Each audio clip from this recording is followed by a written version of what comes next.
Good morning, good afternoon, or good evening, MNPS parents, caregivers, and adults. We are going to talk today about after the storm, coping with anxiety following the tornado.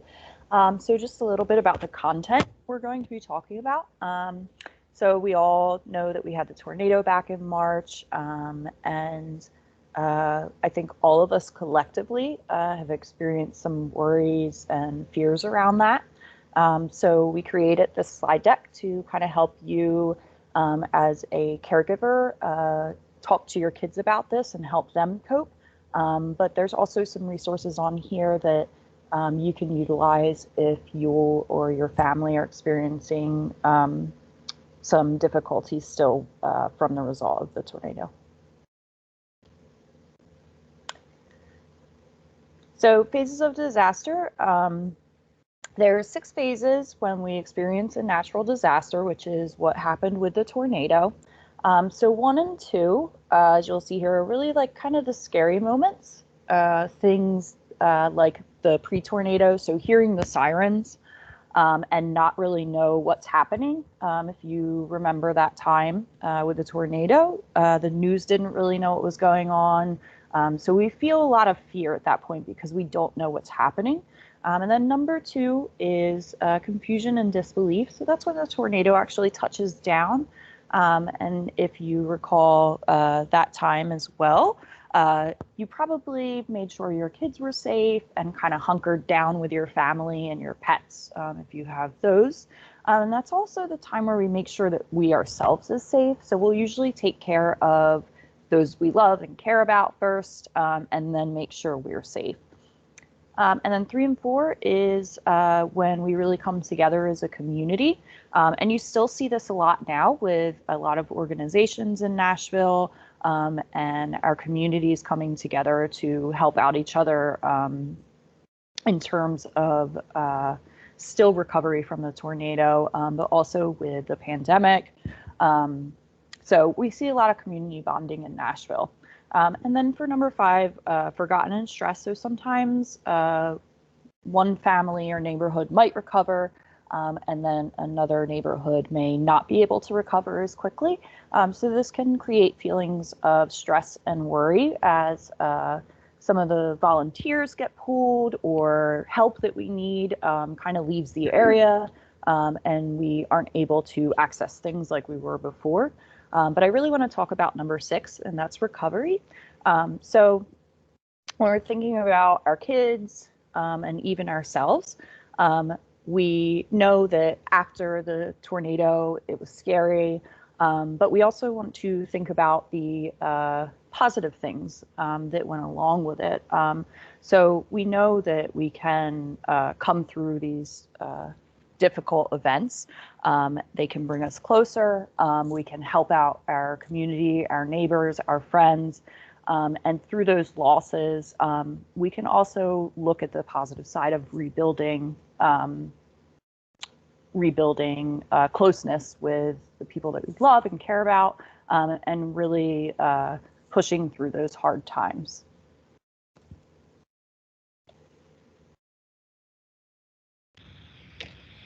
As we think about pushing through hard times, we have to definitely let our students or children know that this is a time to validate their feelings. Like, we're all having feelings of anxiety and unrest and some stress beyond the tornado, with pandemics and racial tensions in the world, in America. And so it is important to validate those feelings with our students and let them know that they can foster what we call resilience, which is the ability to become strong, healthy, or successful again after something bad or traumatic happens. And so we want them to have that strong sense of resiliency, and let them know that this is only temporary. It's okay to feel the way that they're feeling, and just really have conversations around those feelings and what they've gone through.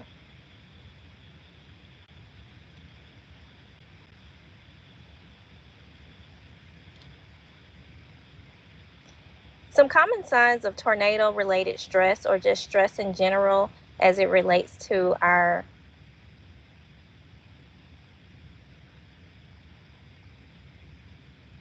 as it relates to your children can come in multiple ways. You may see one or more of these signs. And so we just want to go through some of the stressors that you may see come out in your children's behaviors.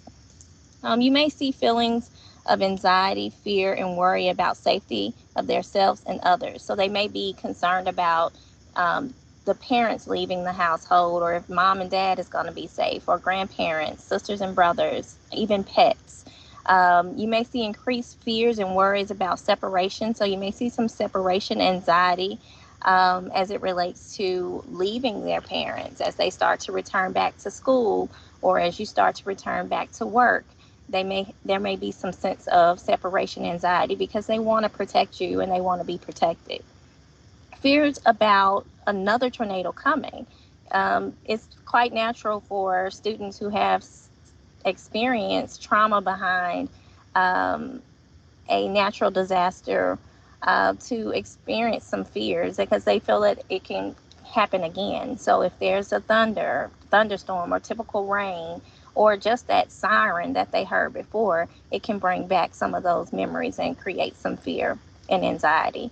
Increased anxiety over future tornado warnings. So again, when you hear the news, when they hear that there may be a tornado or we're reaching a tornado season, that may foster some more stress and bring back and trigger those memories. Changes in behavior, increased activity level, decreased concentration and attention, increased irritability, withdrawal, angry outbursts, or aggression. These are all behaviors that can show warning signs or make you aware that there may be something going on. You may even see a perfectionist if you see your child striving to be perfect, or to be a perfectionist. It could be also a cry out for help, or a trigger or a sign of stress or anxiety. Increased physical complaints like headaches, stomach aches, back aches, and pain. And also change in school performance, whether it be behavior or academics. They may be, falling below the typical norm for them as it relates to their typical behaviors or their academic norms. Prolonged focus on the tornado. So if you see your children talking about it more than normal, or when they're playing with their peers, they're acting out what happened, or if they're playing with their dolls, they're recreating the scene. These are also signs and trigger or warning signs of some stress or anxiety that may be your child may be embodying. So now that we've looked at, some of the phases that have been going on, as well as kind of those different anxieties that may be coming up, what do we do now?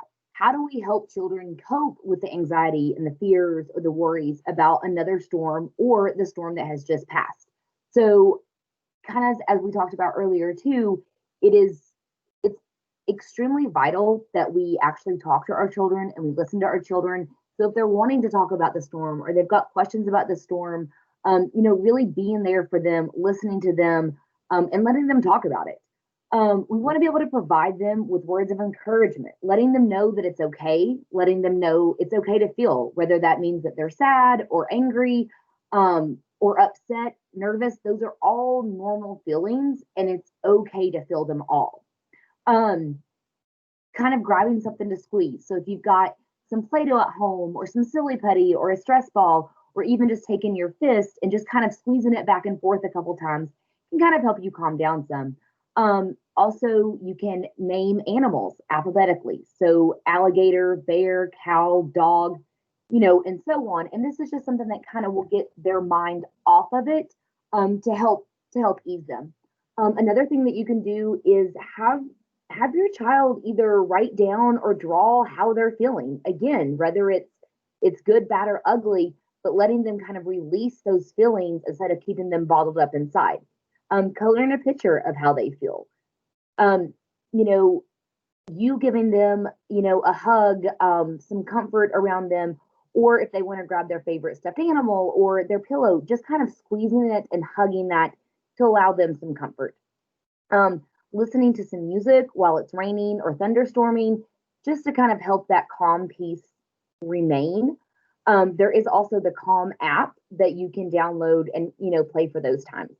Another thing that you can do is have your child count backwards, starting at 67. If they're younger, having them start at 11 or 21.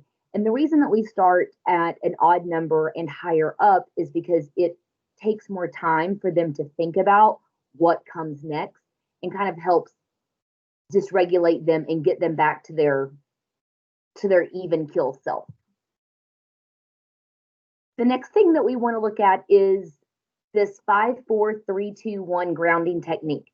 So this is a technique that will take you through your 5 senses to help remind you of the present. This is a calming technique that can help you get through a tough or stressful situation. So although this is great if there is a current storm coming, this is also something you can do at really any time. So the first thing that you're going to do is 5. You're going to look around for 5 things you see and say them out loud. For example, I see my computer. I see my coffee cup. I see the window. I see my pen. And then you're going to move to 4. Pay attention to your body and think of 4 things you can feel and say them out loud. So for example, I can feel that my toes are cold. I can feel that the blanket is wrapped around my legs. I can feel the hair on my neck. And I can feel that my fingers are tingling. Then you're going to move on to number 3. So listen for 3 sounds. I hear the cars going by outside. I hear the TV on in the other room, or I hear, my tummy grumbling because I need to eat some food. Then we're going to move on to number 2. Say 2 things you smell. And if you can't smell anything, just name 2 things, name 2 smells. So for example, I can smell my coffee, and I can smell my pumpkin muffin that I have. And then last but not least, we're going to move on to number 1, which is taste. So say 1 thing you can taste. I can taste the toothpaste from brushing my teeth this morning, or I can taste the pumpkin in my mouth from my muffin.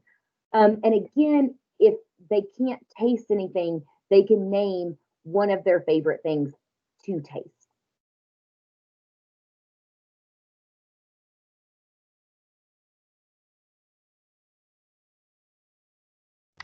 So these are just some of the community support resources we put together, and we'll leave this slide up for a minute or so here. So if you want to write any of these down, and again, you can go back and watch the this presentation if you miss any of that. But just a little information on these. So 211 is really a support that you can use for anything. If you have any questions about anything in the community, if you're in need of anything, that includes mental health. So that would be things like anxiety and stress and worry and things that we're talking about today. Hands On Nashville provides basic needs services, and they also are continuing to work with families who have been impacted by the tornado.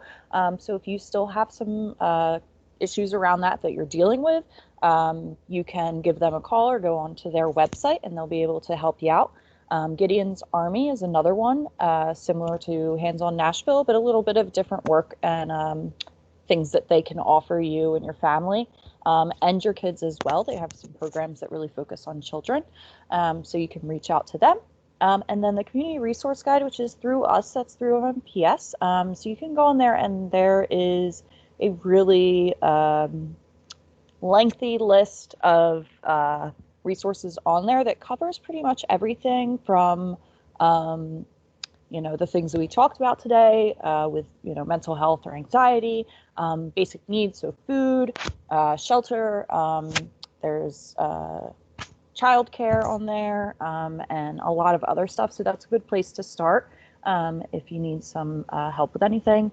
And then at the bottom there, so if you have any issues that are more pressing, and you have major concerns, you can always call 911 for medical needs, but you can also call the crisis hotline.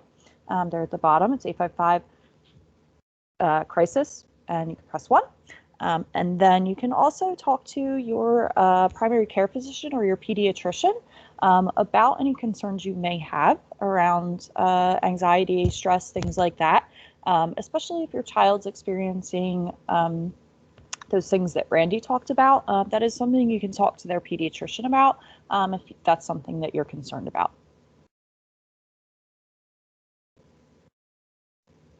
And this is just the contact information for our team.